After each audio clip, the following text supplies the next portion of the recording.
Hello, Diana, can you hear me?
Diana,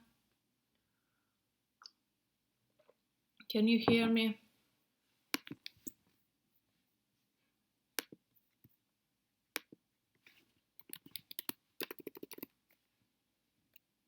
Yes.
So, good evening, everyone. As you all know, today we are gathered here to take a quick introduction into the sphere of maritime law.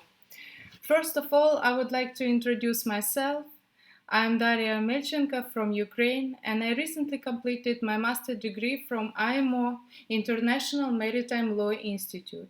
Also, I would like to express my deep gratitude to Diana for invitation and for giving me this opportunity. So let's start with the objective of today's lecture. I will be covering what is maritime law, what is international maritime law, public and private international maritime law, shipping law, admiralty law, to compare and differentiate civil law and common law legal systems. Also, we will discuss what is IMO, how can I become a member of IMO, what does IMO do, who is the Secretary General of IMO, and how does IMO implement legislation. I hope you received my presentation so we can move on. So, in the so-called law system, several academic scholars and handbooks are concerned with the definition of shipping law and the justification of having special rules to solve maritime matters. Maritime law, shipping law, admiralty law, and commercial law are different expressions. However, in terms of definition, the relevant question is the following: have this word the same meaning? The answer depends on the interpretation given to the concept of the so-called maritime law. From the comparative point of view, there is a different approach between common law and civil law literature. In short, it can be said that on the one hand, in standard English, maritime law, shipping law, and admiralty law are the same, but different from the law of the sea and law of the ocean. This is very important. That is different. Shipping law is different from the law of the sea and law of the ocean. The first set of expression deals with the private aspects of the shipping industry and commerce. It's mainly carriage of goods by sea, insurance, while the later law of the sea refers to the public and international aspect of the sea, like maritime boundaries, fisheries, zones, environment, resources. So, just wanted to check everything. On the other hand, in civil law countries, there is a new trend to deal under the expression is a maritime law or navigation law, with all legal aspects, private, public, international, national, that related to the sea. So let's have a look what is maritime law. Maritime law is the entire body of laws, rules, legal concept, and the processes that relate to navigation, ocean commerce, and the use of marine resources. It is also referred as the branch of jurisprudence that governs ship and shipping. In other words, it's legal regulations governing maritime shipping and relevant activities, the use and exploitation of its resources, and the protection of marine environment. The definition of maritime law is still an open question. It depends on the different factors that come into play. Common law versus civil law, schools of law, scholars' opinion, English language versus other languages, history, tradition, and so on. In all cases, maritime law must be an independent branch of law in all national legal system because the regulation of the sea and the maritime cases deserve special rules to meet its special needs and circumstances. Of course, you agree with me that shipping cases are quite different from land, rail, road, and air cases. At the same time, international sea trade deserves uniformity, both in substantive law and procedure. So let's move on to international maritime law. International maritime law concerns the legal maritime relationship between parties of different states. It may be said that the law of the sea forms part of international maritime law. It's very important that you can understand that law of the sea forms part of international maritime law. We will discuss it a bit later. So, public international maritime law. Public international maritime law governs inter alia, among other things, the right and obligation of states in relation to navigation on the high seas and various maritime zones. The public international maritime law provides the regulation for safety and security standards with regard to private relations in maritime transport. It defines environmental issues and clarifies the behavior of private legal actors in international maritime traffic.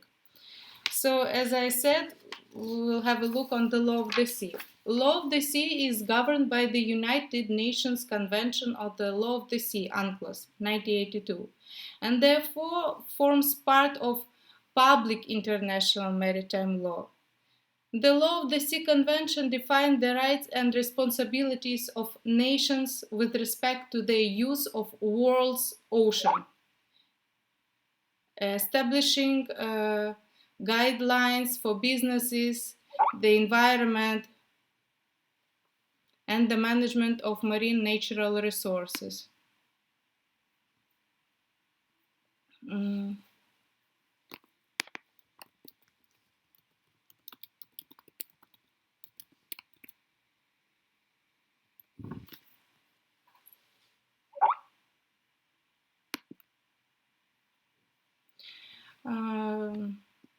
And the management of marine natural resources. As on June 2016, 167 countries and European Union have joined this convention. This is very important convention in the maritime law. So let's move on to private international maritime law, and also it's referred as a conflict of maritime laws. So private international maritime law, its rules used to resolve maritime dispute as to choice of law, choice of jurisdiction, and the recognition and enforcement of foreign judgments between private parties to the laws of different states. For example, if two Englishmen make a contract in France to sell goods in Paris, an English court would apply French law as regards the validity of the contract. So at this stage, I would like to conclude that that I just say. The law of the sea is branch of public international law, which aims to regulate the relationship between states in respect of those areas of the sea and seabed subject to coastal state jurisdiction and beyond. Whereas maritime law, admiralty law, is a body of a private law that governs the legal relationship arising from the transportation of passengers and cargoes on the high seas and other navigable waters. So, shipping law. Shipping law is a law which affects the owning and management of ships, port operation, crew employment, passengers and their luggage, or other shipping activities. If we compare shipping law with maritime law, shipping law is more specific. It is a comprehensive term for all the part of maritime law which relates to the ship, the person employed in ship and passengers. As opposed to maritime law, shipping law does not include matters such as the use of marine resources and the exploitation of the seabed, because it's law of the sea. It is regulated by United Nations Convention on the Law of the Sea that we already discussed. So, shipping law therefore includes the following: building of a vessel and its equipment, Usually, the shipbuilding contracts provide for English law and jurisdiction. The contracts are on standard forms. For example, the Association of West Europe Shipbuilders, Shipbuilders Association of Japan, and the Association of Norwegian Marine Yards. Next is registration and nationality. Registration means the entering of a matter in the public records. Next is ownership and inspection. Carriage of goods by sea. Employment of ship, freight, salvage, and towage. Here I would like to explain. When property is lost at sea and rescued by another, the rescued is entitled to claim a salvage award on the salved property. There is no life salvage. All mariners have a duty to save the lives of others in peril without expectation of any reward. So it's compulsory to save life at sea.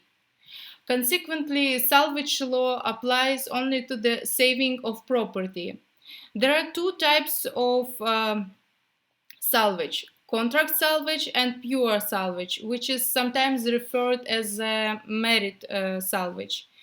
In contract salvage, the owner of property and salvo enter into the salvage contract prior to the commencement of salvage operations, and the amount that the salvo is paid is determined by the contract. And the most common contract is called Lloyd's Open Form Salvage Contract. So next is sale or transfer of ship, mortgages, liens. Here I also would like to explain banks which loan money to purchase ship, vendors who supply ships with necessaries like fuel and stores, seamen who are due wages, and many other have a lien against the ship to guarantee payment. To enforce this lien, the ship must be arrested. Next is rights and power of master and mariners, and law relating to the ship brokers, ship agent, pilots, and etc. So next that we will discuss is subdivision of shipping law.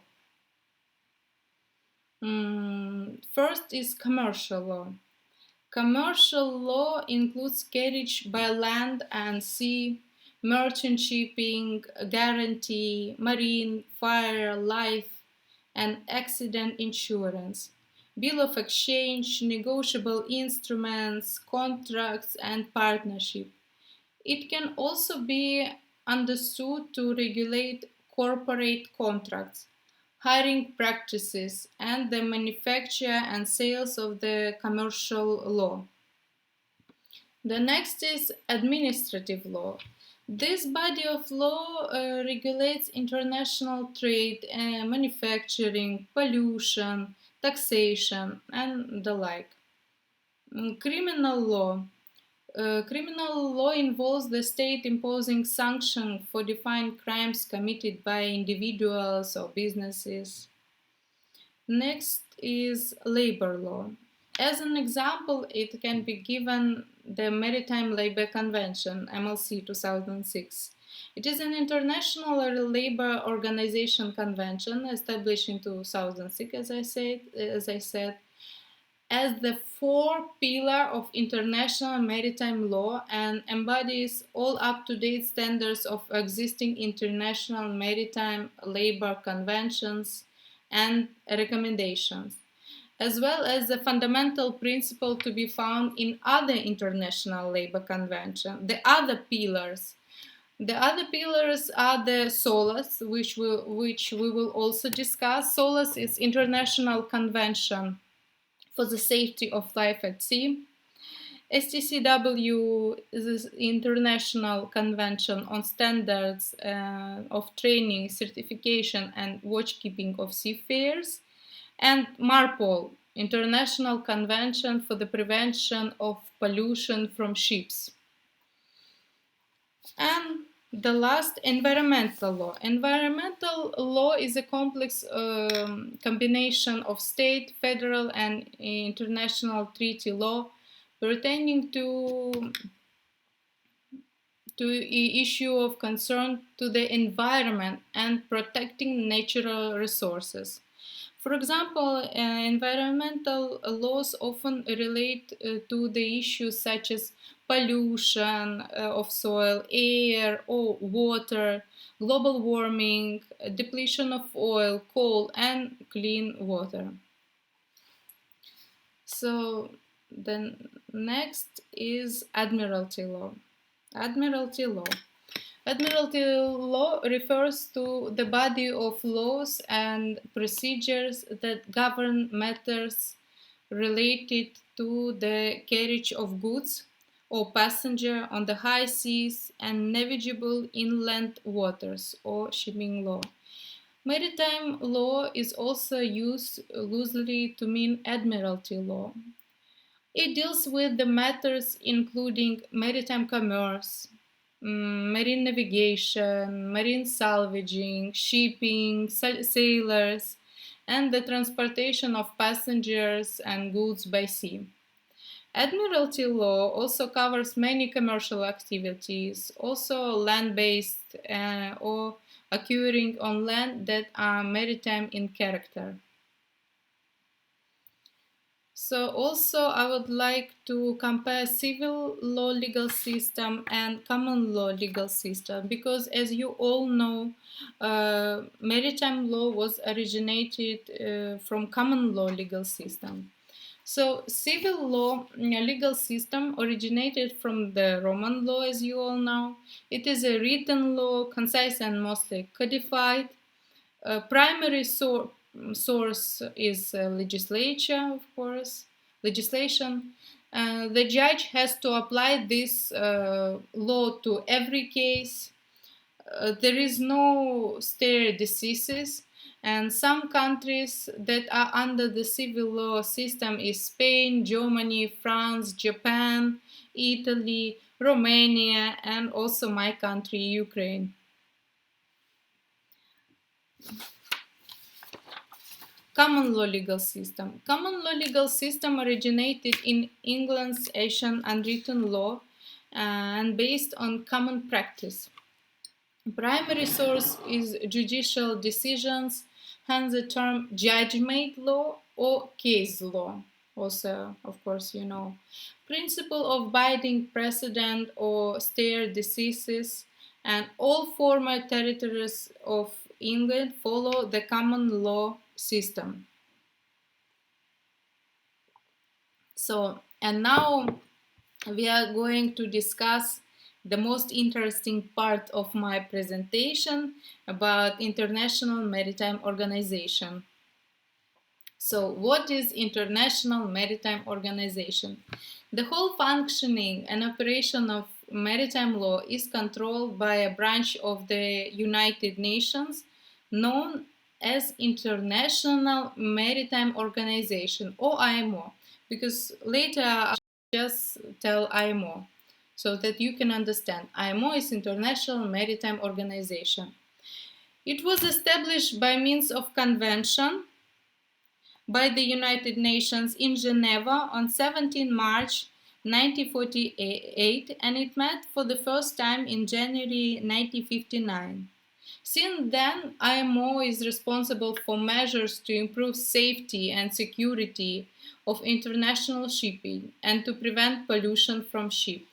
It is also involved in legal matters, including liability and compensation issues, and the facilitation of international maritime traffic.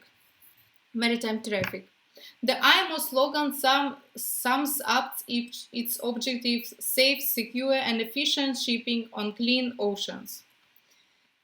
So, also very interesting question: how can I become a member of International Maritime Organization? Only a country can become a member of International Maritime Organization. International Maritime Organization currently has 172 member states. As you can see on the map, in my presentation, you can see which countries are the members, which are not. So you can have a look. Shipping and other interests are represented at IMO through intergovernmental organizations which have concluded agreements of cooperation with International Maritime Organization and non-governmental organization in consultative status with IMO. Now I would like to give several examples of IGO and AGO. IGO, International Intergovernmental Organization. The first is UNCTAD, the United Nations Conference on Trade and Development Committee was established with regards to the importance of shipping to the trade and the balance of payment of developing countries, and to the further the desirability of having high-level representation with special knowledge in shipping and related activities. The future of UNCTAD is ruling uniform shipping laws. It's a challenge taking into account the important role of the World Trade Organization in helping producers of goods and services, exporters, importers to conduct their businesses by the promotion of the progressive harmonization and unification of the law of international trade. The next intergovernmental organization is UNISTRAL, the United Nations Commission on International Trade Law. This commission was established to promote harmonization and unification of the law of international trade, and in particular to ensure appropriate working relationship with the intergovernmental organization and non-governmental organization concerned with the goal of trade law unification. Also, very important organization is ILO, International Labour Organization. International Labour Organization has been intensive in its action to improve the labor conditions for seamen, not only for seafarers, but for they're establishing labor conditions for everybody, for all people, including seafarers. So seafarers, they are including seamen's working conditions, such as finding employment, minimum age of admission. Minimum age for admission is also very important because, for example, in Honduras, the minimum age of admission is 16, while in convention it is mentioned 18. So also it is compulsory medical examination, repatriation of hours of work and manning, paid vacation, accommodation of crew, national identity documents, wages, inspection of working and living conditions, continuity of employment, recruitment and placement, social security. These are the topics regulated by International Labour Convention. The next is the Danube Commission, Danube.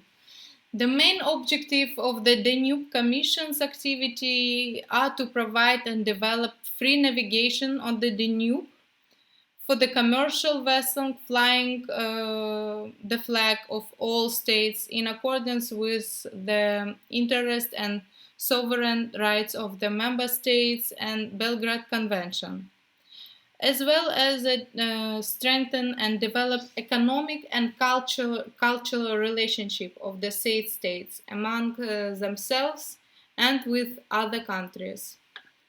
Other it's Council of Europe, European Commission, Red Cross, also IPC Fund. IPC Fund is the International Oil Pollution Compensation Fund, which provides financial compensation for oil damages, for oil pollution damage that occurs in member states resulting from spill of persistent oil from tankers. Also, it's Memorandum of Understanding on Port State Control in the Black Sea region. The Black Sea Memorandum of Understanding on Port State Control is a system of harmonized inspection procedures designed to target substandard ships, with the main objective being their eventual elimination. So from intergovernmental organization, we are moving to non-governmental organization. And as an example, I can give you BIMCO. BIMCO is Danish International Shipping Organization that provides a range of services to its shipping members. It's aimed to facilitate commercial operations by means of drafting standard contracts and clauses and providing information, education, training for any activity in shipping. Also, Global Marine Education and Trading Association, International Chamber of Commerce, International Chamber of Shipping. International Chamber of Shipping is the international trade association for international operators and the ship owners. International Salvage Union, International Transport Worker Federation, and also I would like to talk a bit about CMI. CMI is Committee Maritime International, and CMI is very active in drafting rules, codes of practice, model of laws, and reports on both private and public aspects of maritime law. The CMI's new role is to advise and also draft the text of the convention approved by intergovernmental organization, such as International Maritime Organization or UNICITRAL or UNCTAD. So they are drafting, Committee Maritime International is drafting the text of the convention, of International Maritime Convention, which is approved by International Maritime Organization. Also, if you are wishing to raise an issue at IMO, at International Maritime Organization, you should approach your national maritime administration or appropriate intergovernmental organization or non-governmental organization. The list of intergovernmental organization or non-governmental organization you can find on the website of International Maritime Organization if you would like to raise a issue at IMO. So we are moving to the question, what does IMO do? When IMO first began operation, its chief concern was to develop international treaties and other legislation concerning safety and marine pollution prevention. Currently, the emphasis is on trying to ensure that this convention and other treaties are properly implemented by the countries that have accepted them. This is very important, that this convention and other treaties are properly implemented by the countries in their national legislature. The next question is, who is Secretary General of IMO? Also, as you can see on my presentation, it's me and the Secretary General of IMO on my graduation ceremony that was on June 2016. So, and the current Secretary General is Mr. Kitak Lim, Republic of Korea. He was elected for a 4-year term at the 106th session of the IMO Council in June 2015 and at the 27th session of the IMO's Assembly in November 2015. And his mandate started on 1st January 2016. So let's move to next question. How does IMO implement legislation? It doesn't. IMO was established to adopt legislation. This is very important. International Maritime Organization was established to adopt legislation. Governments are responsible for implementing it. When a government accepts an International Maritime Organization convention, it agrees to make it part of its own national law and to enforce it just like any other law. In simple words, to explain the procedure, you also have the slide on my presentation regarding procedure of how convention, a rule, regulation, or any other important instrument is drafted or amended by IMO. Is that if an accident occurred leading to the casualty or a technology is reviewed, leads to a proposal to IMO expressing the need of amendment. The IMO discussed the situation at hand and, if agreed, refers on for drafting text and finally for worldwide approval or adoption. As we discussed before, the Committee Maritime International is responsible for drafting the text of International Maritime Convention. Also, now we will have a look. Also, you have the slide of my presentation on structure of IMO. The organization consists of an assembly, council, and 5 main committees: the Maritime Safety Committee, the Maritime Environmental Protection Committee, the Legal Committee, the Technical Cooperation Committee, and the Facilitation Committee, and a number of subcommittees which support the work of main technical committee. So let's quickly discuss what all these organs are responsible for. Assembly. This is the highest governing body of organization. It consists of all member states and it meets once every 2 years in a regular session, but may also meet an extraordinary session if it is necessary, if something happened, some accident occurred. The assembly is responsible for approving the work program, voting the budget, and determining financial arrangement of the organization. The assembly also elects the council. Council is elected by the assembly also for 2 years term, beginning after each regular session of the assembly. The council is the executive organ of International Maritime Organization, and he is responsible for supervising the work of organization. Between sessions of the assembly, the council performs all the functioning of the assembly, except the function of making recommendations to government on maritime safety and pollution prevention, which is reserved for the assembly. Also, other functions of the council are to coordinate the activities of organs of the organization, consider the draft work program and budget, which estimates of the organization, and submit them to the assembly, receive reports and proposals of the committees and other organs, and submit them to the assembly and member states with the comments and recommendation as appropriate.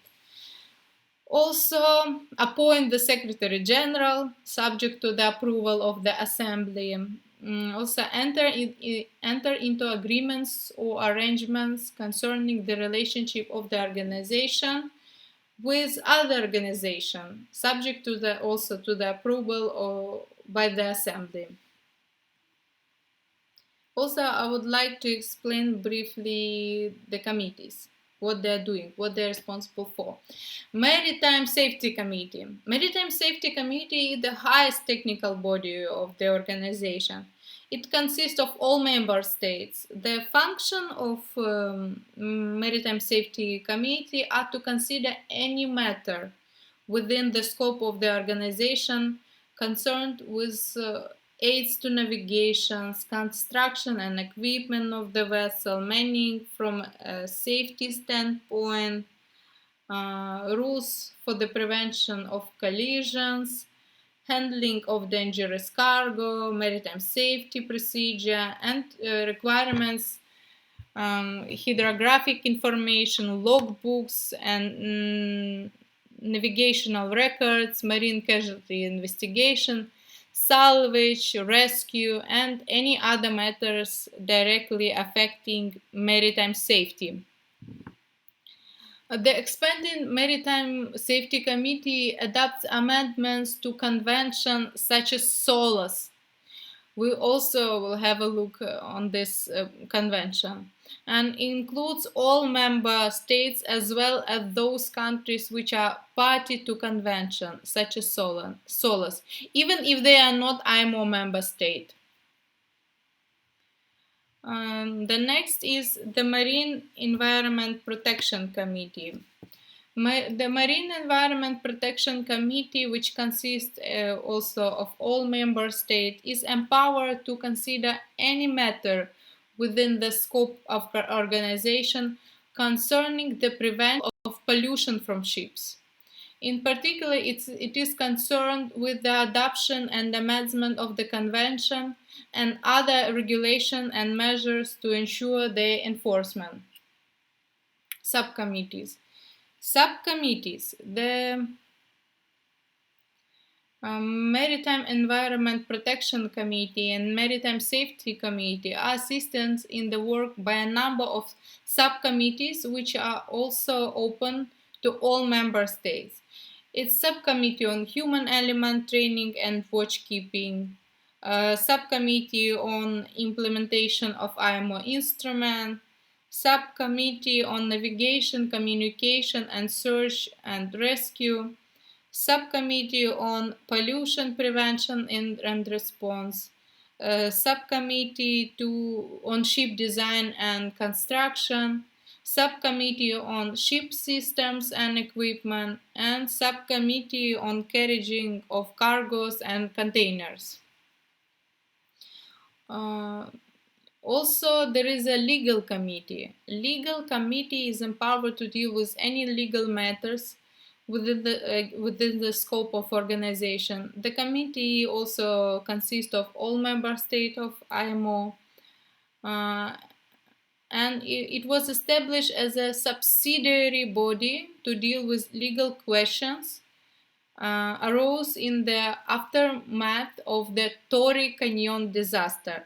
This case, also we'll have a look on this case, Torrey Canyon. The legal committee is also empowered to perform any duties within its scope which may be assigned by or under any other international instruments and accepted by organization. Also, there is a technical cooperation committee. Actually, my institute, International Maritime Law Institute, and also World Maritime University, they are in technical cooperation committee responsibilities.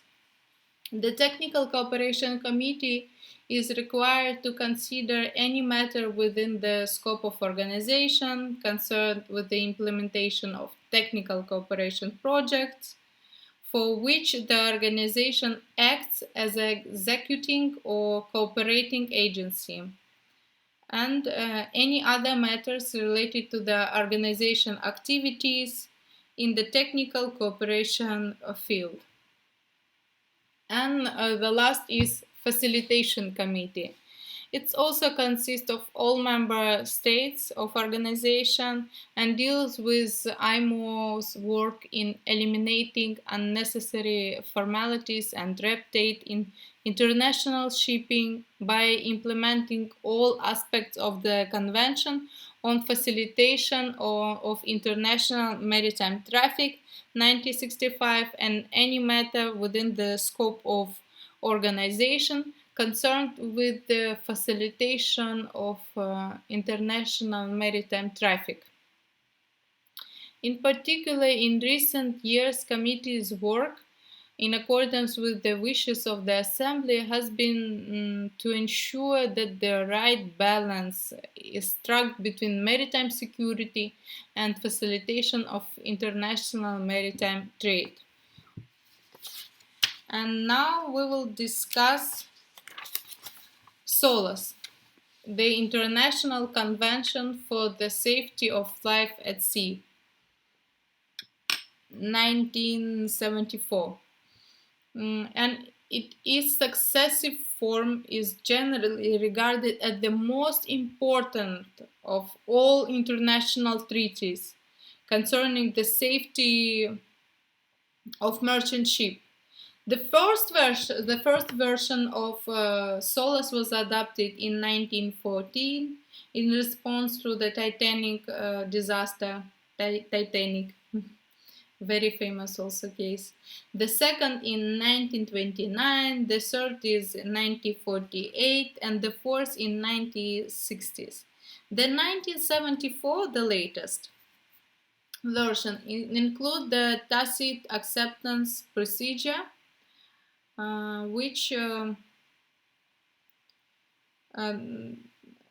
provides that an amendment shall enter into force on the specific date, unless before that date objection of the amendment are received from an agreed number of parties. As a result, then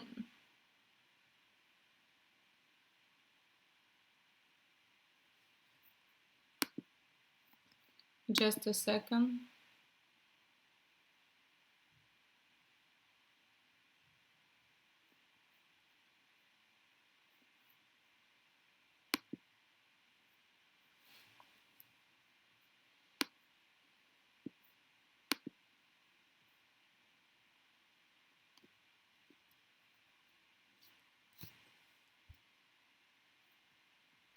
Just a second.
Sorry, it was some internet problems.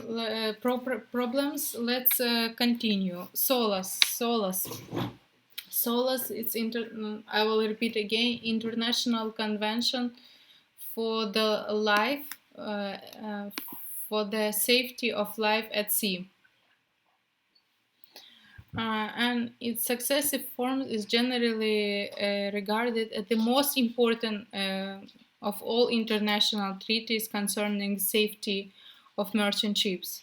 The first version was adopted in 1914 in response of the Titanic disaster, the second in 1929, the third in 1948, and the fourth in 1960. The 1974 version includes the tacit acceptance procedure, which provides that an amendment shall enter into force on a specified date unless before the date objections to the amendments are received from an agreed number of parties. As a result, the 1974 Convention has been adopted and amended on numerous occasions. The Convention is forced today and sometimes is referred to as SOLAS 1974 as amended. And we will go through this convention. The main objective of the SOLAS Convention is to specify minimum standards for the construction and equipment and operation of ships compatible with their safety. Flag states are responsible for ensuring that under the flag comply with its requirements, and a number of certificates are prescribed in the convention as a proof that this has been done. Control provision also allow contracting governments to inspect ships of other contracting states if there are clear grounds for believing that the ship and its equipment do not substantially comply with the requirements of the convention. This procedure is known as the port state control. Excuse me. The current SOLAS convention includes articles setting out general abrogation, amendment procedure, and so on, followed by annex and divided into the 12 chapters. Chapter 1, General Provision, includes a regulation concerning the survey of the various types of ship, equipment, issuing documents signifying that the ship meets the requirements of the convention. The chapter also includes provision for the control of ships in ports of other contracting governments. Chapter 2, Construction. The subdivision of passenger ships into watertight compartment must be such that after assumed damage to the ship's hull, the vessel will remain afloat and stable. Requirements for watertight integrity and pumping arrangement for passengers ships also are laid down, as well as the stability requirements for both passenger and cargo ships. Requirements covering machinery and electrical installations also are designed to ensure that the services which are essential for the safety of ship, passengers, and crew are maintained under various emergency conditions. Goal-based standard for oil tankers and bulk carriers were adopted in 2010, requiring new ships to be designed and constructed for a specified design life and to be safe and environmentally friendly in intact and specified damage conditions throughout their life. Under the regulation, ships should have adequate strength, integrity, and stability to minimize risk of loss of ship or pollution to the marine environment due to structural failure, including collapse resulting of flooding, in flooding or loss of watertight integrity. Chapter 2.2, it's fire protection, fire detection, and fire extinction. It includes detailed fire safety provision for all ships and specified measures for passengers, ship cargo ships, and tankers. Chapter 3, it's life-saving appliance and arrangements. The chapter includes requirement for life-saving appliances and arrangements, including requirement for lifeboats, rescue boats, and life jackets according to the type of the ship. Chapter 4, radio communication. The chapter incorporates the chapter includes incorporate the global maritime distress and safety system. All passenger ship and all cargo ship of 300 gross tonnage and upwards on international voyages are required to carry equipment designed to improve the chances to rescue following an accident, also including emergency position, indicating radio beacons and search and rescue transponders for the location of ship and survival craft. Chapter 5, Safety of Navigation. Chapter 5 identifies certain navigation safety services which should be provided by contracted governments and set for provision of an operational nature applicable in general for all ships on all voyages. The subject covered include the maintenance of meteorological services for ships, the ice patrol service, maintenance of search and rescue services.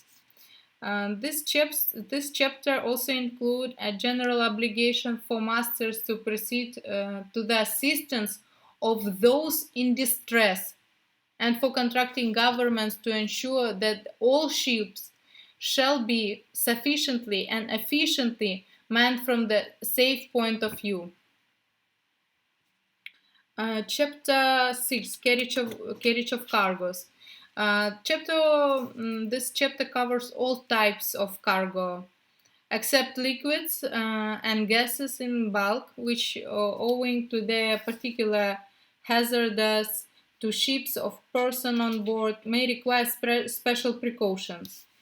Chapter 7, Carriage of Dangerous Goods. Carriage of dangerous goods in packing form includes provision for the classification, packing, marking, labeling, documentation, and storage of dangerous goods. Chapter A, Nuclear ships. This chapter gives basic requirements for nuclear powered ship and is particularly concerned with radiation hazards. Chapter 9, Management for the Safe Operation of Ship. This chapter makes mandatory the International Safety Management Code, ISM, which requires a safety management system to be established by the ship owner or any person who has assumed responsibility for the ship. Chapter 10, Safety measures for high-speed craft. The chapter makes mandatory the International Code of Safety for high-speed craft.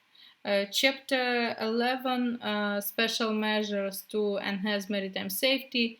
This chapter clarifies requirements relating to authorization of recognized organizations, and has surveys, ship identification number scheme, and port state control on operational requirements.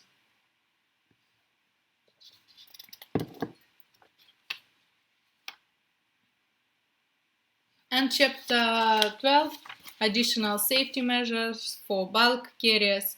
This chapter includes structural requirements for bulk carriers over 150 meters in length. And case study. Now we are moving to case study, and today our case will be Torrey Canyon. Just a second.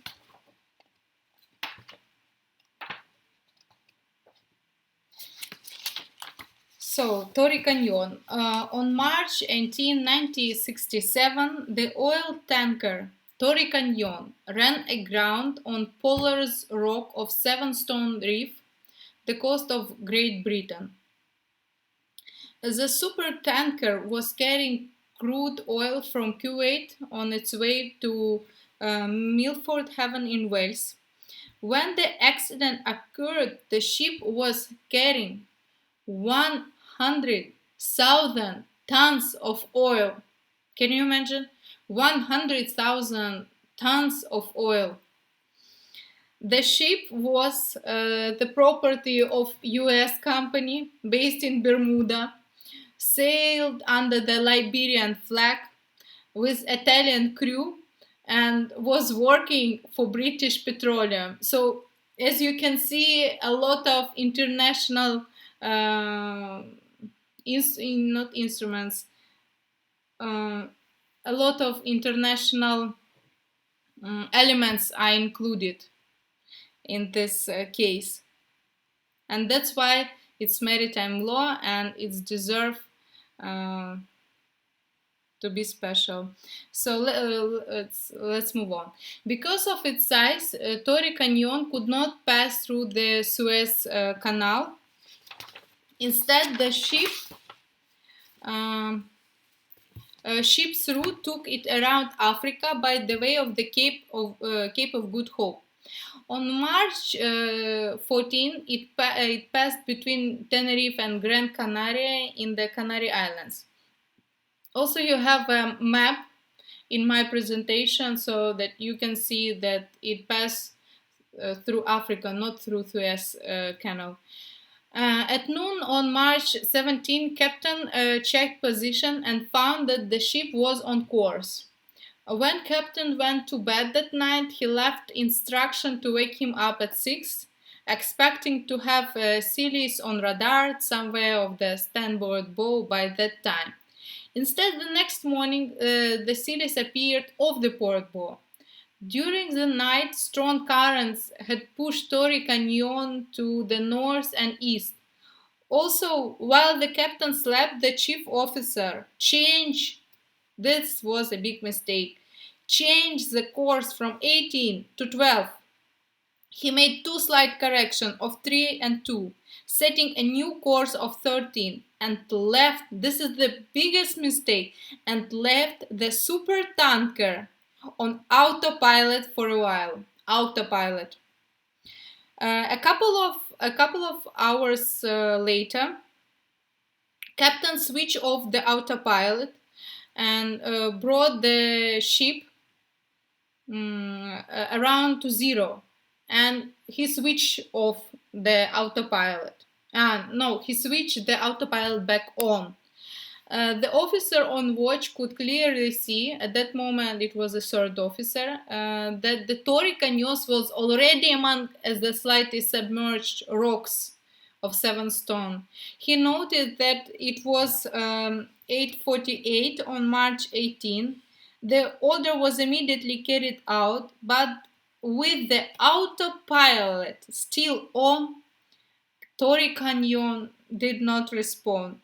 Realizing the problem, the captain made a quick switch back to manual. This generated the desired reaction from the ship, but it was too late. Torrey Canyon hit Pollard's Rock at full speed. Initially, it was estimated that the collision had ripped open 6 of Torrey Canyon's 18 cargo tanks. An order of full astern was obeyed, but had not effect. The bottom was being torn out of Torrey Canyon. The British Navy wanted to destroy the ship and ignite the oil, but Torrey Canyon was in international waters, and there was a question about its legality. Meanwhile, the next high tide the following day, there was a second attempt to pull the tanker from the rocks. By this time, vapors were building up within the ship. At noon on March 19, there was a terrific explosion. 5 men left on board were injured and 2 were blown into the sea. 1 died and 1 was rescued. The ship's back was broken. Oil was pouring into the sea. 10 days after the accident, salvage crews concerned that the Tory Canyon was lost. That day it broke into 3 parts, and the balance of the oil just poured into the water. All this 100,000 tons of oil poured in the waters. The only solution left was to do what the British Navy originally wanted: set the oil on fire. The last of the salvage crews abandoned ship. The wreckage was bombed from the air and sprayed can of aviation fuel on the slick to make sure that the oil caught fire. On Tuesday, March 28, 1967, the world's first major oil tanker disaster in history had done its immediate damage and massive cost to both economic and natural resources. Short term, there was cataclysmic local pollution. 31 million gallons of oil leaked from the ship and sprang along the sea between England and France. Most of the marine life in the area was killed, from the south coast of Britain to the Normandy shores of France. The region was blighted for years thereafter. Over 25,000 birds were perished. Oyster beds were polluted. Beaches in England and France were affected for up to 5 months. The severity of the disaster led to the creation of Civil Liability Convention CLC 1969 and the Fund Convention 1992. For the first time, ship owners become strictly liable rather than liable only through proven negligence, if it is war or strike, and environmental protection laws requiring new ship designs were adopted. Initiative involving ship design eventually culminated in double hull requirements as well as new cleaning and maintenance procedures, MARPOL 73-78 and the Oil Pollution Act 1990. As a direct result of Tory Canyon disaster, the IMO called an extraordinary session of its council and decided to convene a conference on MARPOL 73 to prepare an international agreement establishing restraints on the contamination of the sea, land and air by ships. MARPOL 73-78 is one of the most important also international maritime environmental convention. It was developed by International Maritime Organization in an effort to minimize pollution of the ocean and seas, including dumping, oil, and also air pollution. The objective of this convention is to preserve the maritime environment and an attempt to completely eliminate pollution by oil and other harmful substances, to minimize accidental spillage and such substances. So at this stage we are finishing my presentation, and I would like to say thank you for your attention, for your interest. It was a pleasure for me.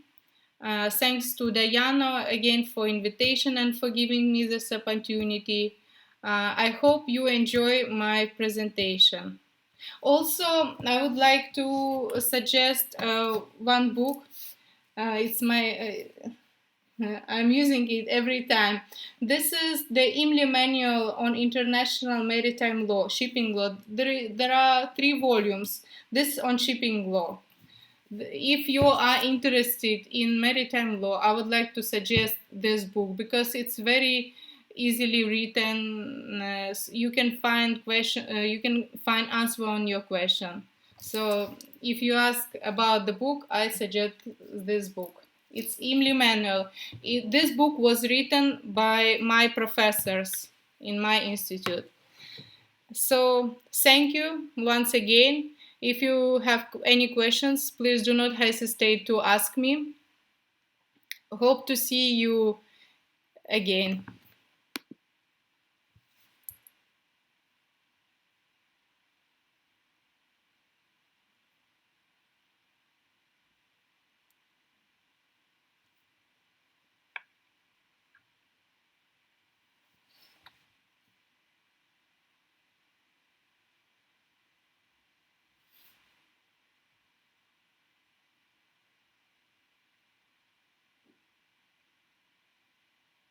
I'm very glad for your comments. Thank you again. Thank you very much.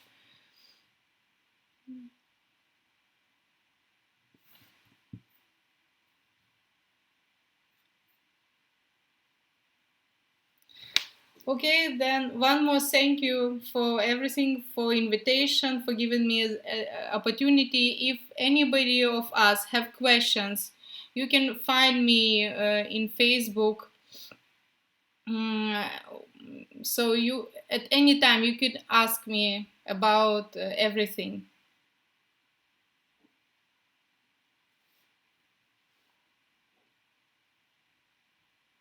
This institute mm, is in Malta. It's IMO International Maritime Law Institute. It's in Malta. Malta, it's European Union. This is the official institute of International Maritime Organization. There are 2 institutes from International Maritime Organization. It's my institute, IMLI, and World Maritime University. If anybody of you would like to apply for the master program or PhD, I'm not sure about PhD, but I'm sure about master degree. Please do not hesitate to ask me anything that you need.